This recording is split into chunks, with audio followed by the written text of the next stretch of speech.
Hey guys, today I want to cover a little bit about Windows audio drivers. Chances are, if you're still kind of new to the whole concept of digital audio recording, it's going to be confusing, especially if you're just coming into it. So, try and see if I can explain this as easy as possible. Drivers are basically just computer programs that let you communicate with your audio interface that you have. That can be with any device that's connected to your computer, whether it's USB, Firewire, or even Thunderbolt, or Ethernet, really. It's any device that's connected to your computer that can communicate with that device that's hooked up.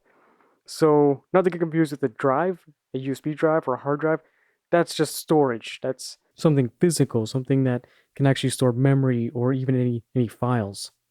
But the way a driver, like a driver instead of a drive, that'll communicate is so that it'll let your computer see what's going on with that device. So sometimes you'll have to update it, have to install it before. If you connect the USB drive to your computer, sometimes you'll see that it's installing a driver so that I can communicate with it. Usually, when you connect your audio interface for the first time, it's going to just install a driver for it just so it can recognize it at first.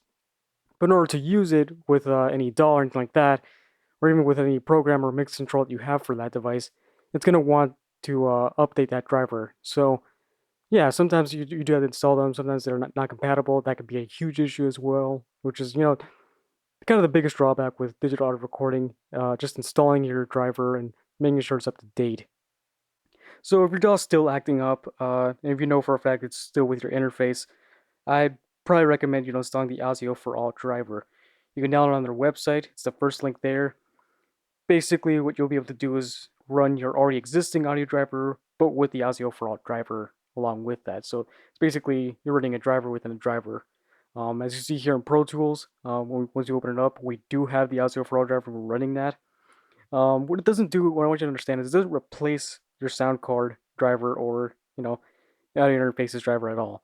It basically runs that with it. So in this list here, I would see my audio interface driver and I would choose the IO as well, which also would allow me an aggregate device if I wanted to. And as you can see there, I actually have a wide variety of sample sizes as well. So if I'm getting any latency, it basically kind of takes care of that off the bat.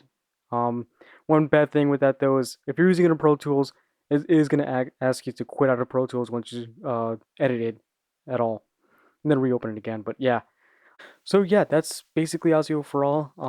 If you're running into any other issues, I'd recommend just troubleshooting with that first to check what's going on. But yeah.